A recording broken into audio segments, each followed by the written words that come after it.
For today's podcast, we're going to be looking at James, one of my favorite books of the Bible.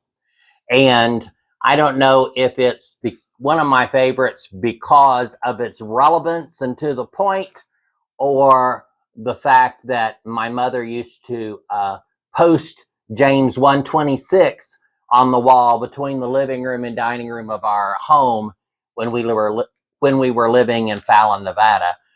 Because my brother and I were always fighting during those early junior high years. And at the time, the only modern day English version that we seemed to have available was the Living Bible. So we had the Living Bible and we had the King James Version. And that was pretty much what we had available to us. So Mom posted that, and there are actually a lot of good messages in the book of James. I tend to focus more on the parts that are about the words that come out of our mouth, because they are very important. The things we say can hurt people or can build each other up. And sometimes the hurt that we do can't ever be undone. And likewise, sometimes the building up that you do with your words can't be undone either. And so it's very important that we don't underestimate that which we say and what comes out of our mouth. There are a few scriptures in James that I would like for us to look at, starting with James chapter 1, verses 19 through 20. In this verse, it's a call for us to be quick to listen, slow to speak, and slow to get angry. Now, as humans, anger is a human emotion. Even in the Bible, we see where Jesus got angry. So anger by itself is not wrong or a sin, if you will, but we do have to make sure we're not quick to get angry. James chapter 1, verse 22 tells us that we need to hear the message and that which we are called to do, and then to actually do that which we know we are supposed to do. There's a lot of people right now, especially in political, religious organizations, and I don't know why, where politics and religion has intertwined in ways that they should never. And we have people being politically religious, where they're picking and choosing that which they want to apply because it serves their purpose. But the full message and life and the models that Jesus gave us, they have no interest in that. In fact, they would call Jesus woke and tell Jesus to get on out of here, brother. We don't want any part of you. And so that's important.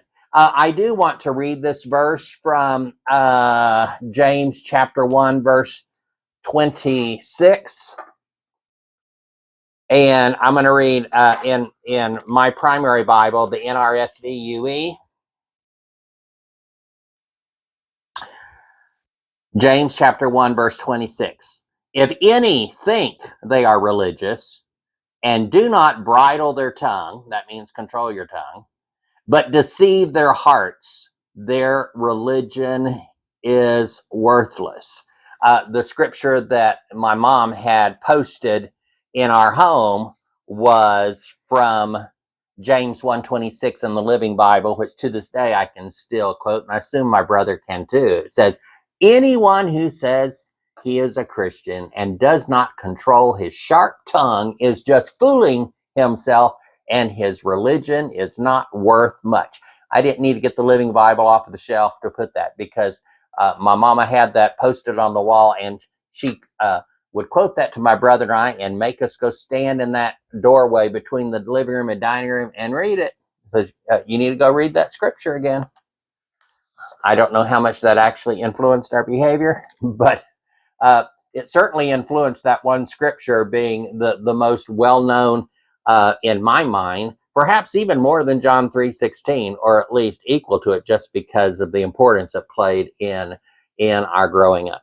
I also, which is my practice, I like to look at multiple versions of the Bible when I am studying something. And my other go-to is the Message, because it is a paraphrase, but it's a modern day paraphrase. It's more in keeping with the language of me and my generation, although it might be one generation older than I am.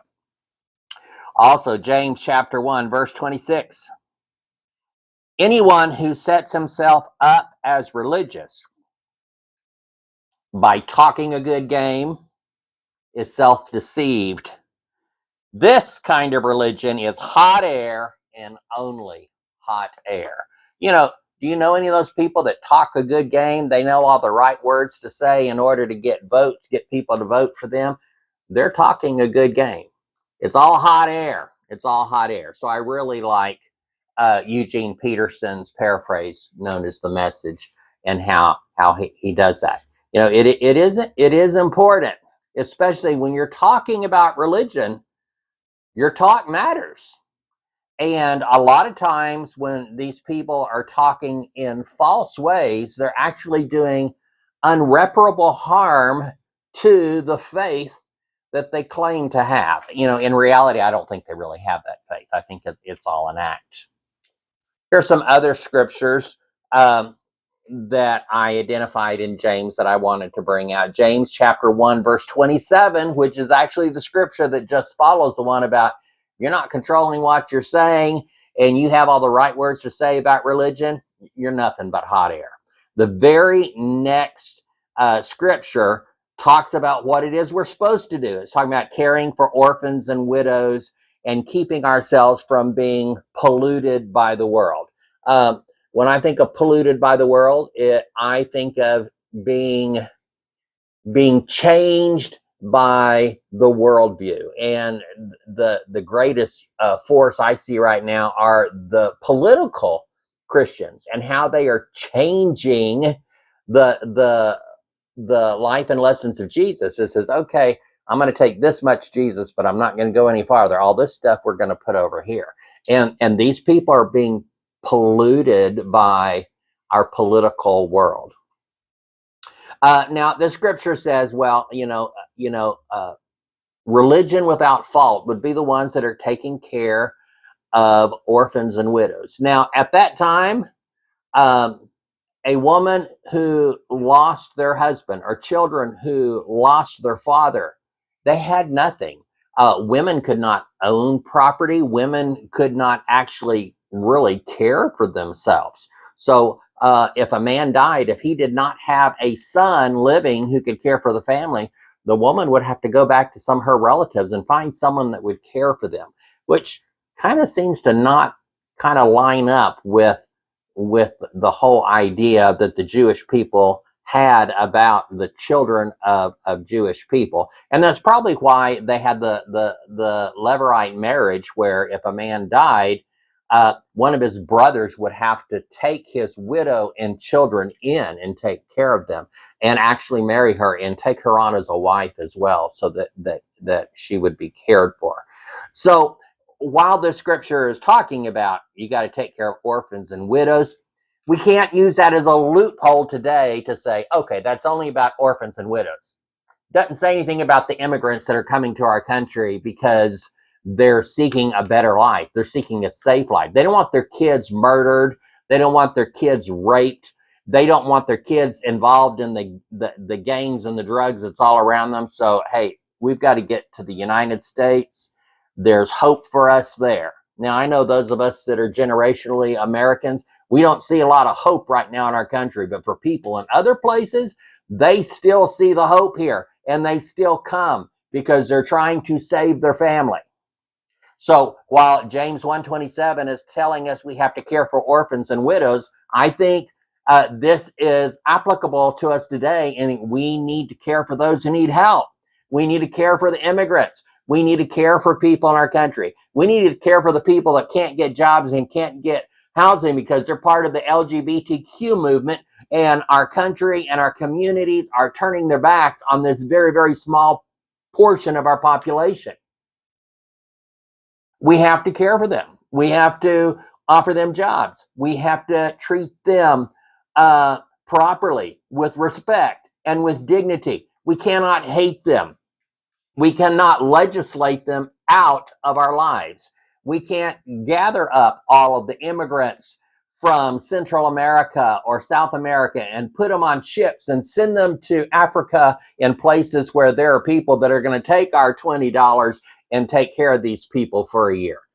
That is so not right. And there's no way anyone who can call themselves a Christian can say that's okay. You know the scripture 126 that I shared. Anyone says they're a Christian but don't control their sharp tongue are just fooling themselves, and their religion is worthless. If they know all the right things to say, it's just all hot air if they're not going to actually do anything with that. And I think we can really apply that scripture to this. I know I'm using it a little out of context, but we can transfer that information to another situation, and it holds water. It still holds truth.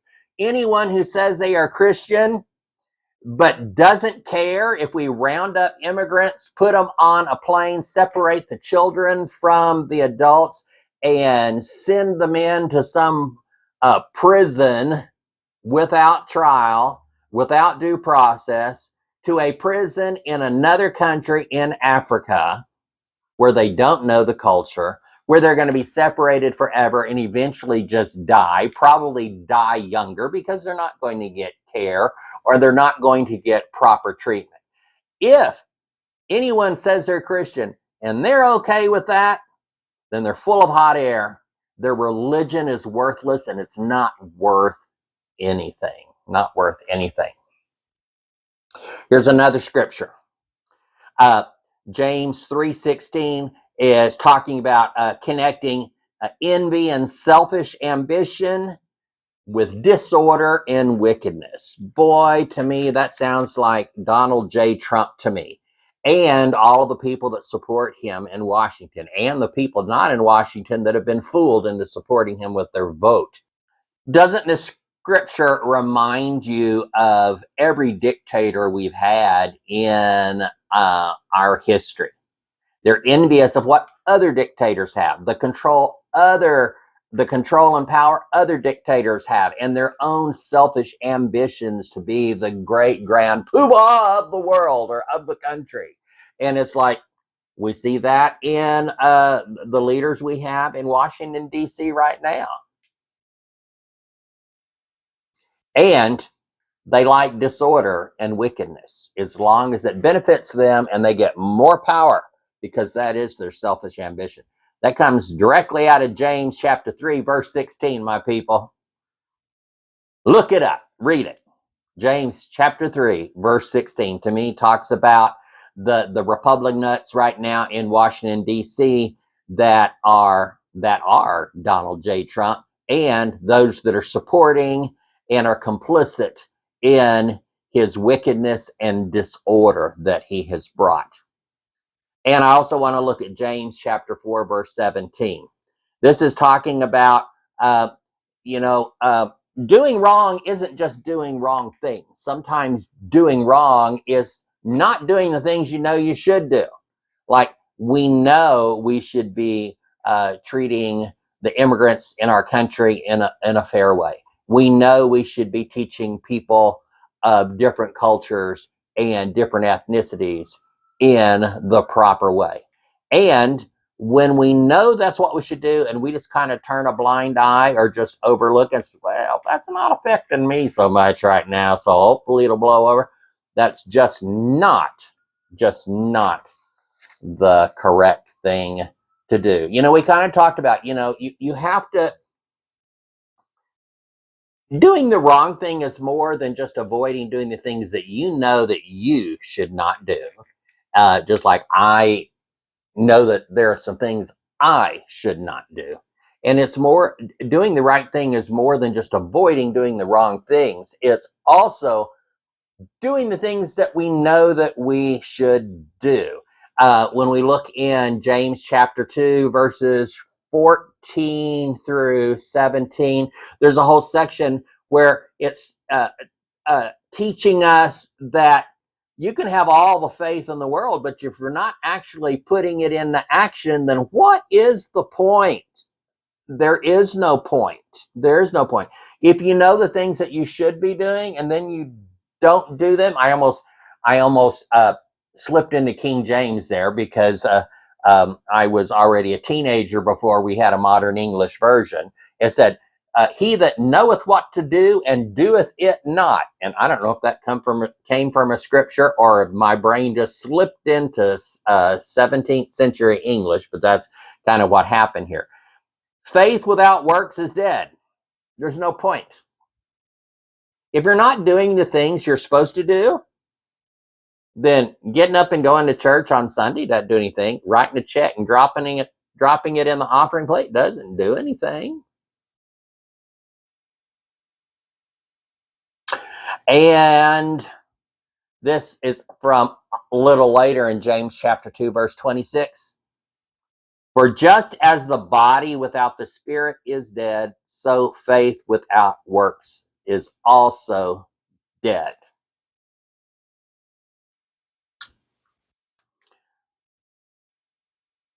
There's no point in claiming to have faith if you're not going to do the things you know you should do to exercise your faith. There's no point. Which, if there's no point, then that means you're full of hot air? Kinda. So, if you have faith and works, now we know that you can't just do good works and not have faith. You can't just be a good person. You have to be living and following the life and lessons of Jesus, because that is the point. Notice I didn't say following the life and lessons of Moses. Nope, didn't say that. Also, I didn't say following the life and lessons of Paul. No, I did not say that. I also didn't say following the life and lessons of Peter. No, I did not say that. Following the life and lessons of Jesus, yes, that's it. I did not say following the life and lessons of your political leaders. No, I certainly did not say that. I did not say following the life and lessons of your pastor. No, I did not say that. I didn't say follow the life and lessons of your parents. No, I did not say that. You have to be honest and you have to be true. And when I look at the book of James, the most critical thing that kind of comes out, I talked at the beginning about, we're called to lift each other up with our voice, what we say. We are to lift each other up. We're not to tear each other down. The things that we say, if we're not careful, can do irreparable harm. I kind of talked about in my previous podcast on, do you want to save your gay family and friends? And I talked about the things that you say can do irreparable harm. You can push them away from you. You can push them away from the church. You can push them away from God. And in fact, suicide is higher amongst LGBTQ people than it is among people that are not. In fact, today I was at lunch this morning. Yeah, it was brunch. It was kind of breakfast, but it was around lunchtime. And we were talking about a friend of theirs whose son had committed suicide, that although he had not had that conversation with his friend, he highly suspects that his friend's son was gay. And he knows his friend is part of a church that believes in this hokum of pray the gay away and send them off into these torture camps where they get the people to suppress their gayness enough so that they can lie and say they're not gay anymore, which doesn't work. And so while we don't know this young man is someone who was gay and who committed suicide because of it, we do know that is an all too familiar situation. What is said cannot be unheard. What is said cannot be unheard. So be very, very careful. The scripture that I shared with you just a few minutes ago. Be quick to listen and slow to speak and slow to become angry. And when you are angry is the perfect time to shut your mouth. When you're angry, it's the perfect time to shut your mouth, because what is said cannot be unheard. What is said cannot be unheard. James 1:26 from the Living Bible. Anyone who says they are a Christian but does not control their sharp tongue, in other words, doesn't control the things that they say and speak out to others, is just fooling themselves. And their religion is not worth much. The message says their religion is nothing but hot air. They know the things to say because then they will look good amongst their friends, their community, their political organizations. They'll get people to vote for them, but they're full of hot air. So what? We've had this conversation on James. What is it I want you to know and understand? I want you to know and understand that the things that you say cannot be unheard. And we have to be very, very careful with the things that we say. The things that we say to people that we think are wrong. We have to be very careful in what we say. Because if you're telling people false things about themselves, or you're pointing out someone else's supposed sin, and I said supposed because a lot of the people running around telling other people what their sins are not speaking truth. And even if they did have truth, it's not their place to say it. Long, long time ago, I used to teach sixth grade. I loved the sixth grade age kiddos. Sixth grade was my favorite grade to teach. I don't know if I taught sixth grade more than I taught fifth grade. It's probably close, but I really, really liked teaching sixth grade. Even seventh grade, I enjoyed teaching, but sixth grade was my favorite. And I always started on the first day of school doing about the same exact thing. We start talking about rules and what rules do we need. And, just like when Jesus was asked, what is the greatest commandment? Jesus, well, love the Lord your God, your heart, with all your heart, soul, strength, mind, all your talents, everything that you do. And love your neighbor as yourself. Those two things. So I would spend the first hour with each of my classes, and we'd talk about, okay, how is this class going to make it okay and safe for you, and okay and safe for me, and everybody can be successful this year? And they would tell me all the rules, everything they had heard from kindergarten up through fifth grade on what the class rules were. And so we start looking at that. And so I would start with one of the rules, and I would kind of skinny it down and say, well, what's the meat of that? And I would lead us through the whole rule thing until it says, well, wait a second. By the time we had this, and these kids would come out with 20 or 30 rules. I mean, this would take a whole hour. And we'd get through and say, okay, wait a second. When we've summarized all this, I think we only have 2 rules. Be nice, do your best. If you be nice and you do your best, all of these other rules fit.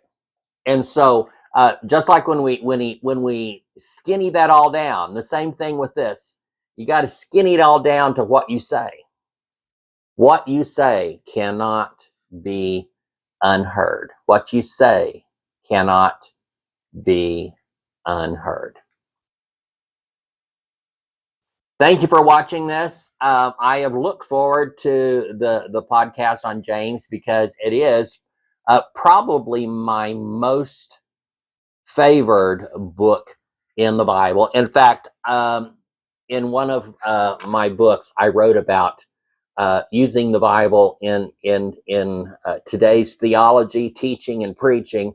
And I think in that I posited that there's only 7 books of the Bible we should ever use in teaching and preaching. And now I know probably everyone in the world would disagree with me on that, but that's okay.